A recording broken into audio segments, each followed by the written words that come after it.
Hey folks, welcome back to the podcast. Today's January 17th, and this is a supplemental show.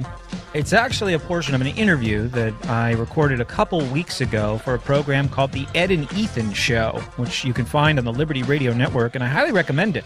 I really like these guys. I hadn't listened before, but I've listened a couple times since, and super high-quality show. I'll tell you what, I'm sorry I ruined it for them.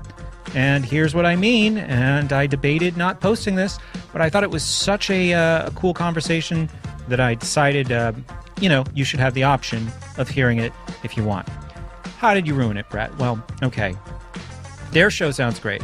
They have some very nice professional radio microphones. I was so excited because it was the first time I was going to use the mic I'm talking to you on right now, the Shure mic that I bought. I had gone to a storage unit that I had to get my mixer out and set it up just for this occasion. I installed a new Skype recorder, and either plugging in the mixer or asking the Skype recorder to communicate with Skype sent the microphone used to record back to the default setting, which is a built-in mic on a laptop, and they're never good. So throughout this entire interview, it sounds like I'm on an old telephone, maybe a payphone, maybe a phone at a bowling alley. I don't know. I called the bowling alley tonight. The audio quality was terrible on their end.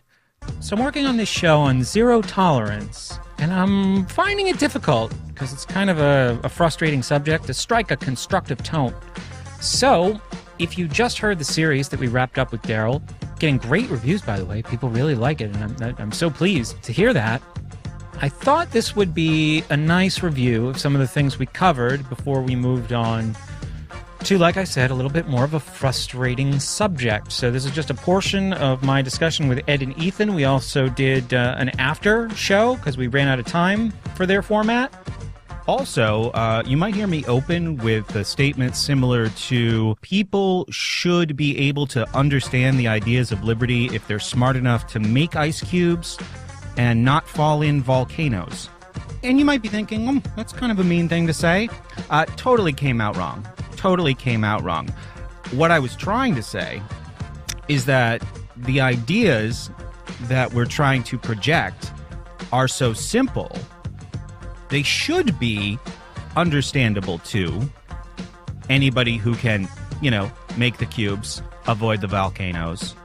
But it turns a question back on us. Why are we not successful in communicating these ideas? And what can we do differently? That's kind of what I meant. Also, I've gotten a couple comments on older shows recently, and I wanted to just take a minute to share a couple of them with you. I'm happy to know that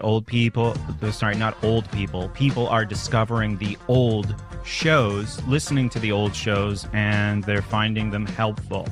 And I'm sorry, they sound awful. So thank you, everyone, for persevering through that stuff.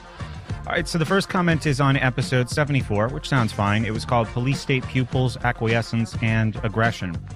And this was an episode from December 2010, and it was about how zero-tolerance policies are helping to prepare kids for a police state in the adult society. And the user's name was Maya. I know I am 3 years late, but 8 minutes into this podcast, my 11-year-old daughter, who is in the 6th grade, casually proclaimed from her chair behind me, quote, "If you bring a cough drop to school, you get lunch detention." I ranted for a few minutes, but I am happy to know the next school year, both my children will be educated at home by their own interests and with my assistance in finding them resources. Thank you for the work you do, Brett. You are welcome, and I'm so happy to hear that you're going to be doing that, and that stories in these old shows help people realize they're not isolated in this world of the adults who are supervising their children behaving like strange robots. And the other comment comes from an even older show, episode 26, which was called American Idol Worship. It was about the Pledge of Allegiance. Same user. In one of your older podcasts I recently listened to for the first time, from your American History F series, you asked for a high school student's story of how not standing up in order to pledge allegiance to the flag was received by the school's authority figures. Previous to knowing of your work, I had shared with my two children, who are 9 and 11 years old, how as a junior in high school, I boycotted the pledge. My English teacher tried to admonish and humiliate me, but I argued atheism and not liking the God terminology, and she decided to shut up and leave me alone. My daughter, who is 11, loved the idea, and of her own volition, on the 4th day of 6th grade, decided to test this theory. I was unaware of this happening until after the fact. The story ensues as follows. The school my children attend is a public school. My daughter's 6th grade is contained in middle school. The pledge is announced first thing during homeroom. Her homeroom teacher is also her math teacher. When the pledge was announced this day, my daughter opted to remain in her seat. According to my daughter, the teacher gave her a funny glance because she happened to be seated directly beneath the flag. The child also happened to be seated right next to the doorway. This allowed a teacher's aide to witness my daughter's nonconformity, and upon seeing that, decided to rush into the classroom and physically grab her arm and force her to stand up. The aide then asked my daughter her name, which she answered, and in reply, the aide said, "Oh, I know you." The statement baffled me a little, since I am aware of knowing exactly 0 people who work as a teacher's aide. The aide then threatened my daughter with being sent to the principal's office. When my daughter arrived home that day, she relayed this story to me. The rest of that day and the next day was spent being ridiculed and harassed by the aide. The harassment increased in a juvenile fashion after I had sent a note to the homeroom teacher asking her to work out a win-win solution with my daughter and to please ask the aide to refrain from placing her hands on my child in order to force her to stand up. The teacher responded graciously to my note, phoning in the afternoon and thanking me for letting her know where my daughter was coming from, and the two of them were able to work out a solution. Great. The aide, on the other hand, spent 2 days bullying my child, telling her she was disrespectful, scary, and generally giving her a hard time. My husband and I were so shocked by the aide's reaction that he decided to broach the subject with coworkers and friends. Some coworkers were respectful of children's will, but most were aghast at the thought of a child being disrespectful.